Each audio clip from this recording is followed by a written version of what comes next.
Hello everyone, welcome back to the channel, back to Project C1. This is a video I've been wanting to do for a while now. I'm rolling some arches, so yeah, that'll be fun. So we're going to add some plastic arches, like these generic eBay type things, and I'm also going to be doing some 25mm spacers, big boy spacers. I like those. So we're going to be fastening the arches on with some M5 riv nuts. All truth be told, as you're watching this now, I've already done one of them.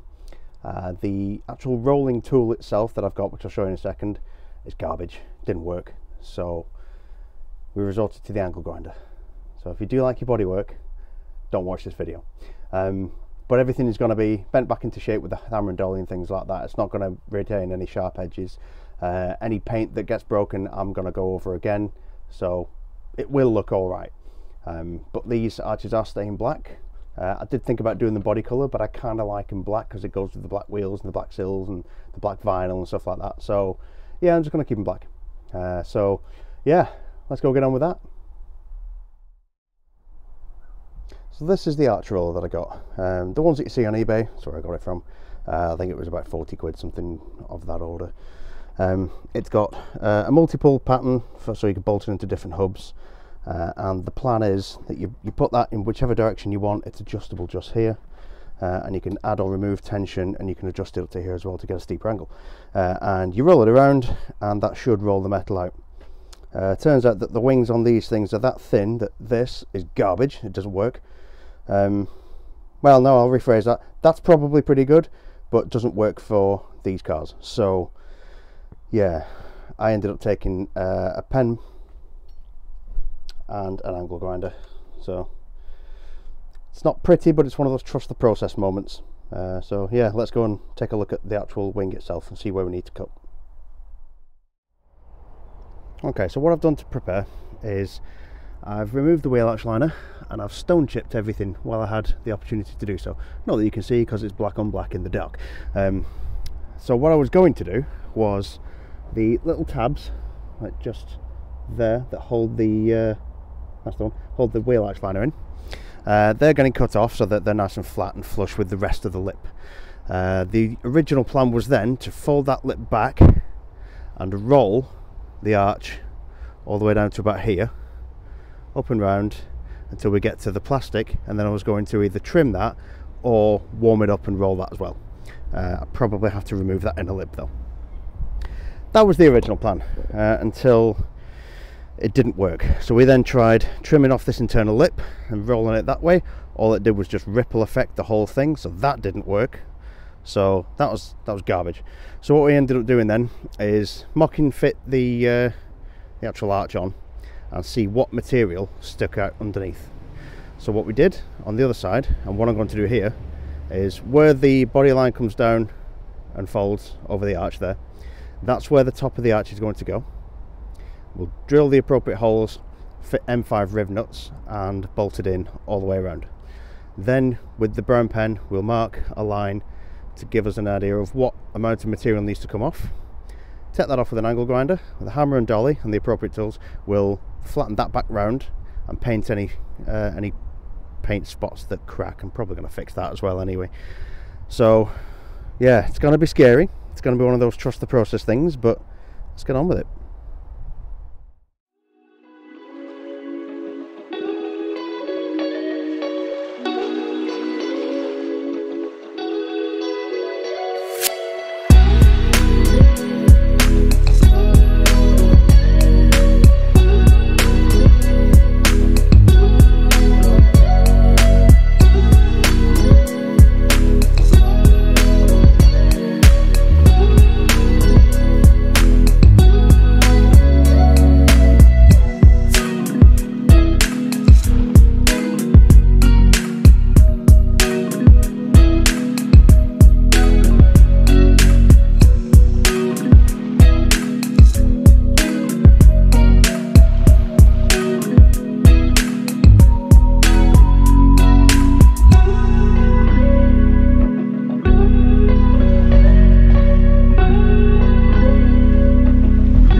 Okay, so we can see that the arch is on and it's all bolted up.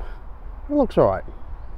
Problem is now we have a lot of material under here that needs to come off. So what we're going to do is we're going to get a brown marker, mark a line all up and over, down both sides, so that we can get the angle grinder out and do some chopping. Things like that little bit of daylight there is going to be resolved by using some double-sided foam tape. So once we actually do the final install, it's going to get some foam tape just on both sides on the inside there, and then we'll remove some of this material, reform this lip but higher up, and then any paint that we damage will crack or anything like that, then we'll get that sorted as well. I'll have some paint. With regards to the actual bits of the bumper, I'm not entirely certain what to do with this bit just here.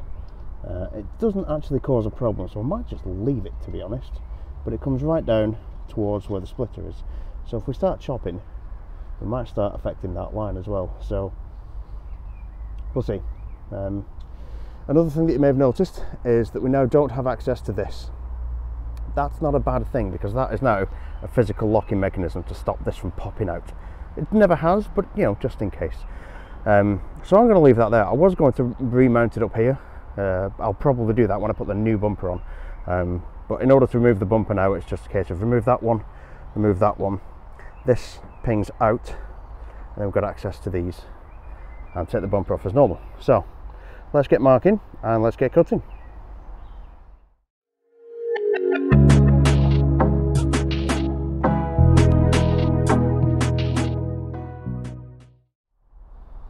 Right, so we've had the arch on, we've had the arch off, we've marked very roughly where that needs to be cut. We're probably going to go for that middle line there, up and around, up to here. And we're going to try that first and see what happens. I'm not going to cut this because, let's face it, if that hits the wheel while it's driving, it's just plastic, it's going to give. That, with it being metal and sharp, would very likely start slicing the sidewalls. However, because it's unseen, we've marked it anyway, so there's only really one thing for it. Just get the angle grinder in the file, start making some cuts.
Right, so now it's time to start forming the edge.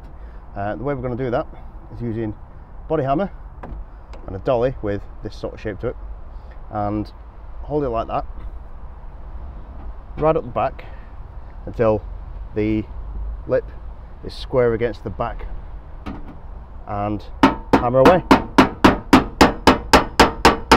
And when you start hearing that sort of noise, that's when it's square enough, and then you can move on.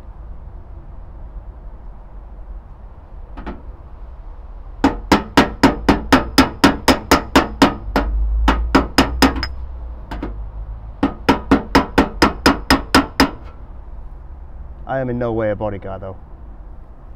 Just making it work.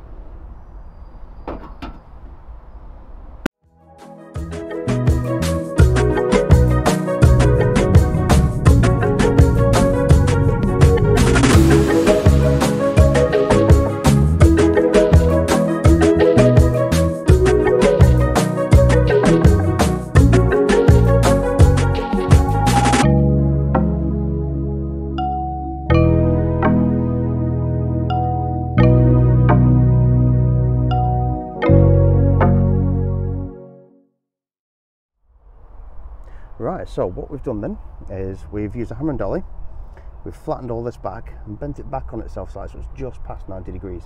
Now as you can see, paint's a bit knackered, which I fully anticipated. I could have used a heat gun to try and mitigate against this, but I'll be honest, did it on that side over there, didn't work as well as you'd have hoped. Still bent, it's still flaked. I'm not really fussed, to be honest, it's just factory paint. I can paint.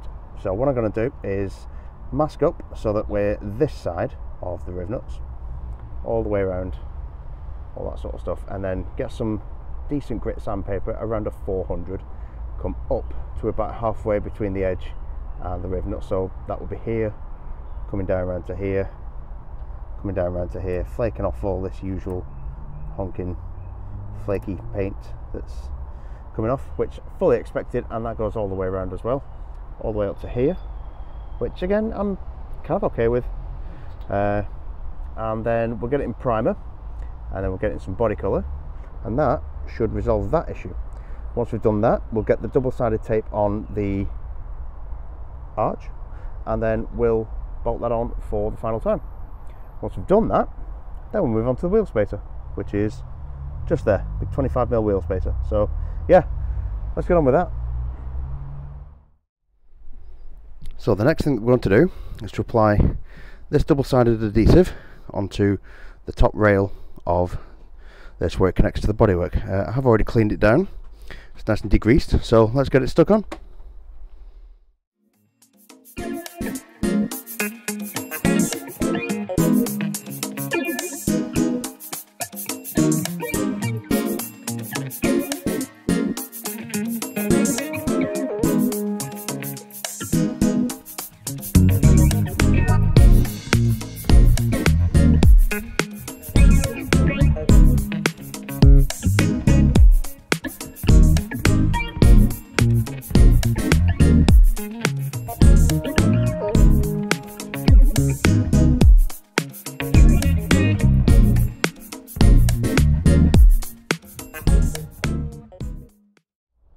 So then, that's the wheel arch on. I wouldn't bore you with the process of bolting it back on, you've just seen it be done. We've sealed those gaps here with the adhesive tape. Everything is nicely snugged up. These two, like I said earlier, can be removed, gain access to that. This is only adhesive tape, it's not a massive issue. The gaps with the daylight have been mostly eradicated. It's close enough. It's going to form an anti-vibration barrier so it doesn't chip the paint off anyway. Happy with that. Now it's time for the wheel spacer. This is the wheel spacer then. This is, as it says on the side, a 4x100, 25mm, 54.1. Okay, so that references 4x100 for the bolt pattern, which is the same as that. 25mm is that depth, so it's the actual space, and 54.1 is the centre bore, which is exactly the same as that. Now the way that I'm going to do this is I'm going to use the standard steel wheel nuts through into there and bolt that onto the hub like that. They have threads on them, studs even, so that would end up being a stud conversion as well accidentally. And then I've bought myself some nice black studs, black nuts to go on top of the studs, just to hold the black wheels on. So it's exactly the same process as fitting a wheel. So we'll bolt these in, we'll torque them up to the correct specification, and then we'll put the wheel on. The spigot ring's already on the wheel, by the way. We'll put these onto the actual wheel itself, and we'll torque them up to the same specification. So let's fit the spacers and then fit the wheel onto the hub.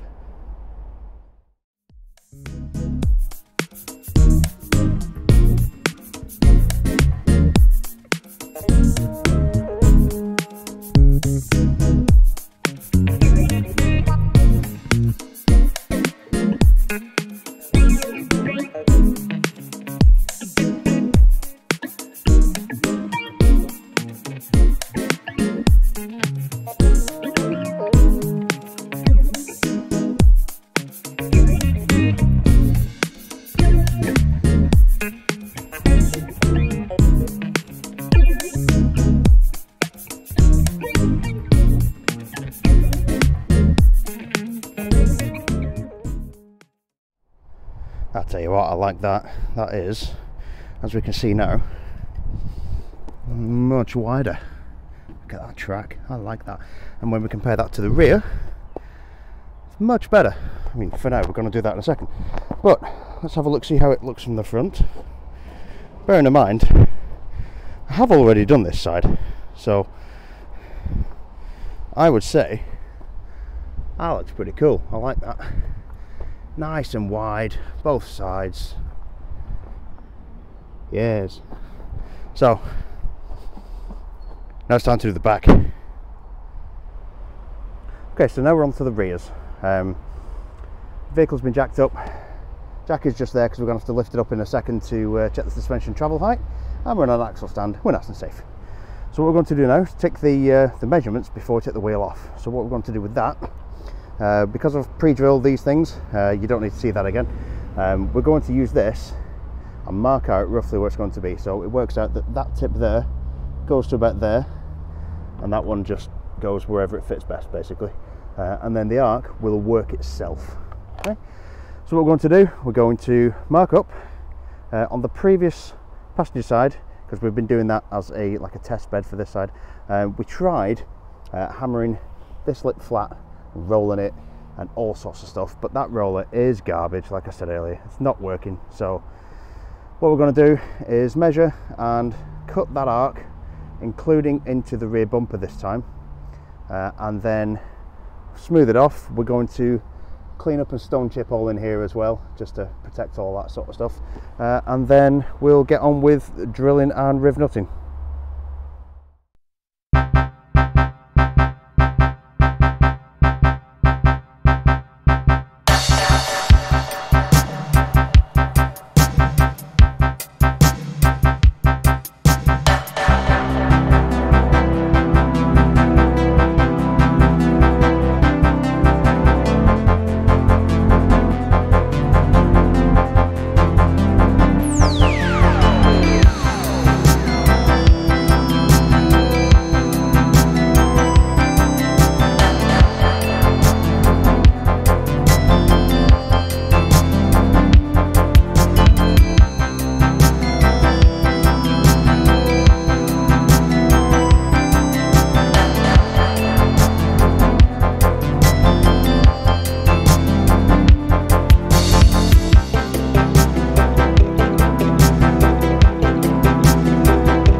Alright then, so we've drilled, we've riv nutted, we've cut, and we've protected with stone chip. Oh, apart from that bit there, I will address that. We protected the whole damn thing with stone chip, as we did in the front, which I'm more than happy with. So what we're going to do now is bolt the arch back on. You've seen that a couple of times, I'm not going to bore you now. And then I'm going to put the wheel spacer on. Now, like we did before on the front, these 4 holes using the steel wheel nuts, and then spigot ring is already in the wheel. And then yeah, torque them up, torque the wheel down on the wheel nuts, job's a good one.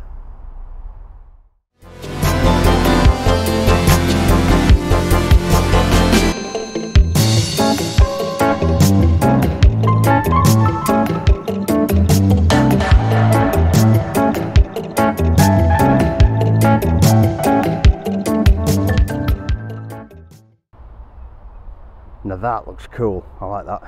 We've got a nice arch gap. That will be even lower still when I lower it. That we'll probably have to adjust at the time. Probably have to move these two out just a little bit, but that's fine. That is sticking out a little bit, but I need some decent adhesive foam for that. But the front is looking good. I'm loving the way that looks, especially on the spaces there. Those are cool. So we've got the back, we've got the front. Let's go have a look, see what it looks like from the side.